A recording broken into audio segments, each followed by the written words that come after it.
Hello everyone, very happy to be making another video again, this time on the classical Maya collapse. And you know what? I'm going to tell you how I think they were wiped out, and it was disease. Disease was what wiped out the Maya. And there's so many different theories. They're saying, oh, there was a drought, and oh, agriculture, oh, all this. But what normally wipes out a whole civilization? It is disease. If we look at all the diseases the Spanish brought, and the conquistadors and all the others brought to America, to Mexico, it wiped out almost the whole population eventually. So we're going to look at this now. It says the classic period of Mesoamerican chronology is generally defined as a period of 250 to 900. And it says there was, the classic collapse is between the 8th and 9th centuries. And it also says there was a similar collapse in the 2nd century. So that would be the Romans travelling to, or others travelling to the Yucatan Peninsula and spreading disease. And then again in the 8th and 9th centuries, these would be the Viracocha travelling to the Americas and spreading disease. And I'm going to prove that in this video. I don't know if you're going to believe me or not, but I'm going to prove it anyway. And essentially they brought with them the plague of Justinian. And this was an awful pestilence, which essentially decimated and left vulnerable the Byzantine Empire. And after this is what collapsed the Byzantine Empire eventually, because it just weakened them. It killed, like, the plague was killing 10,000 people a day in Constantinople. You know, by the time they collapsed, Constantinople had only 6,000 citizens left. But there were millions and millions of people living in Constantinople, a huge city. When pestilence swept through the whole known world, and notably the Roman Empire, wiping out most of the farming community, and of necessity leaving a trail of dissolution in its wake, Justinian showed no mercy towards the ruined freeholders. Even then, he did not refrain from demanding the annual tax, not only the amount at which he assessed each individual, but also the amount for which his deceased neighbours were liable. What a mean man. And it also says here that it facilitated the Anglo-Saxon conquest of Britain. Because everyone in Britain was dying, and the Saxons just moved in and said, we'll take this is ours, yep. And, you know, who were the Viracocha? It says here, controversy over white god. This is the Viracocha article on Wikipedia. And it basically says that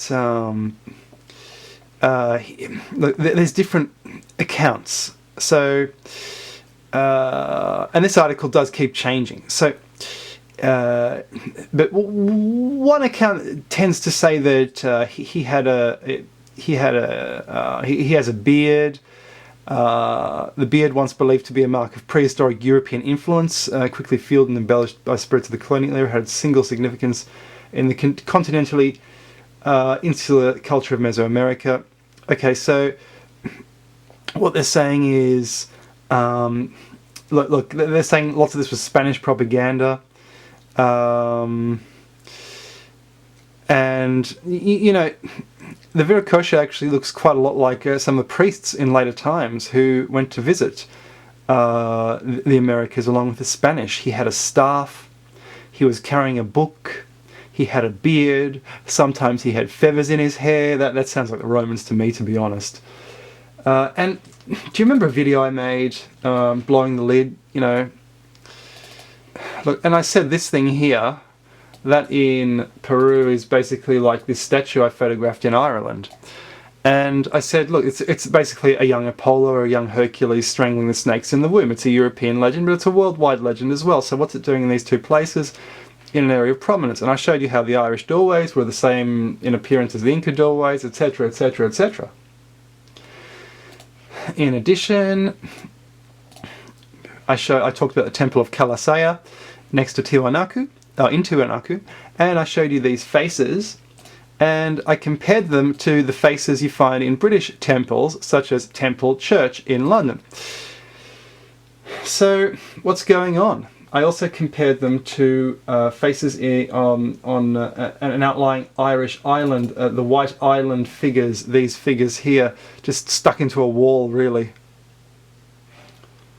So we have the Maya, and we have the collapse in the 700s, the 800s, so what happened? Well, I'm suggesting it's voyages from Ireland. Essentially, Brendan's voyage to the Americas was about the 500s, but the manuscript didn't appear until the 900s.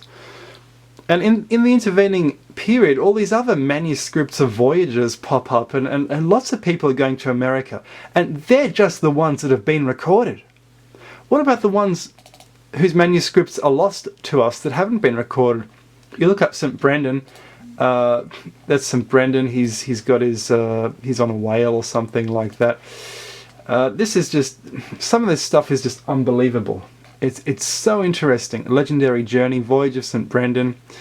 It's like a 7-year voyage, essentially. They're looking for paradise. And it's very interesting, they're looking for paradise. Columbus was looking for paradise in about the same place of the Americas, around Brazil. And he heard about, I think he heard about America in Ireland. And there are so many stories, so many manuscripts about later voyages into the New World. Now, all of the Mayan Empire, it was ruined, but you have these pictures like this, and this is Olmec stuff, right? So here you have something with an Olmec head, some guy with an Olmec head, and here's the master here. Now, I don't know, that does look like a beard, and beards are, of course, look, the fact is Scandinavians are the hairiest people on earth. Whoever the Olmecs were, Robert Schoch said a good explanation is that they do look very Filipino. They also look African. Who knows? Now, this is this is almost like a Roman centurion, what he's wearing on his head here, I think. That's one picture. Here we have these heads here. These are Easter Island heads built by the long ears. There were two races on Easter Island in ancient times, long ears, short ears. Long ears are worldwide gingers, and they seem to have left a similar statue to these in Guatemala. The statue has been absolutely obliterated and it's gone, but it looked like that. You see, you can date the statue by looking at the car, which is very interesting, and that's an old photo which is all over the internet. And as you can see, it is an American version of an Easter Island statue, but it is more realistically styled. This is more artistically styled, but it is basically the same thing. It's just a head looking up. And the thing about these Easter Island statues, the thing, and the Viracocha story, according to the stories, the Viracocha actually went off. They ruled Peru, and then they disappeared. They went off into the Pacific. There was some kind of coup. They decided to leave. They thought, we've had enough. We're not sticking around. And they went to Easter Island about the time of Christ. And they lived there for 1600 years. They were massacred by the short ears, who were, it seems, Polynesians, in the 1680s.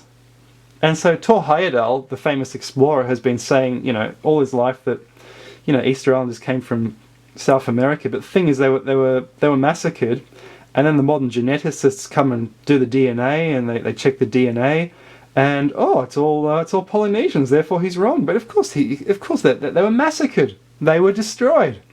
Only one survives. He survived.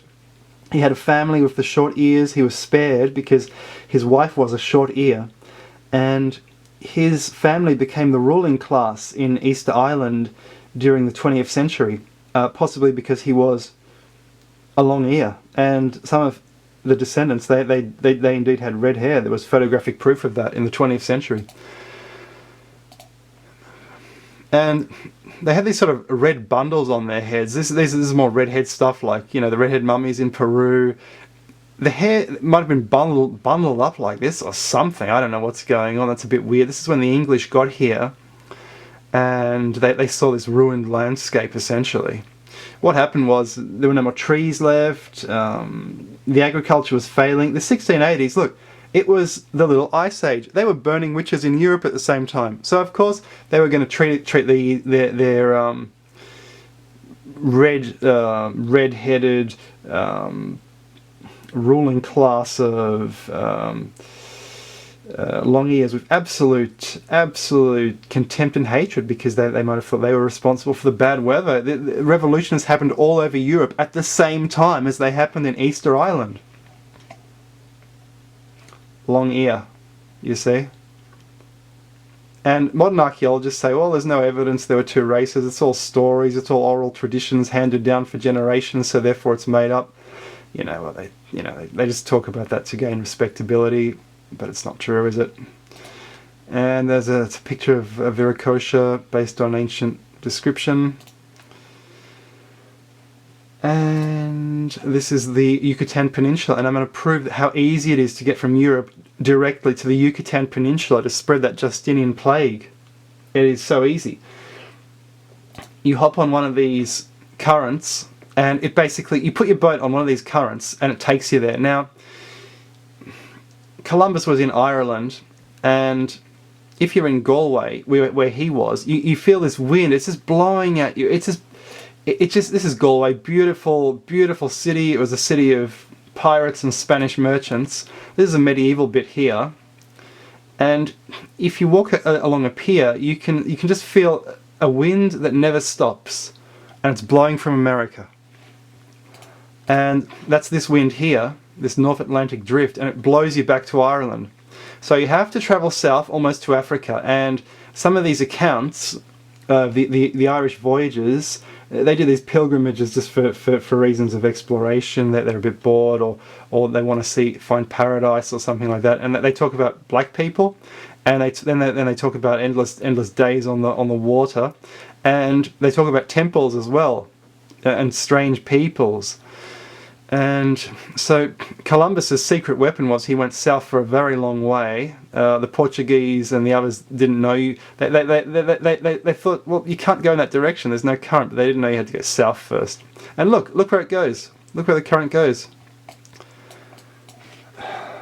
It goes to the Yucatan Peninsula. Right into the Yucatan Peninsula, and all these cities were depopulated.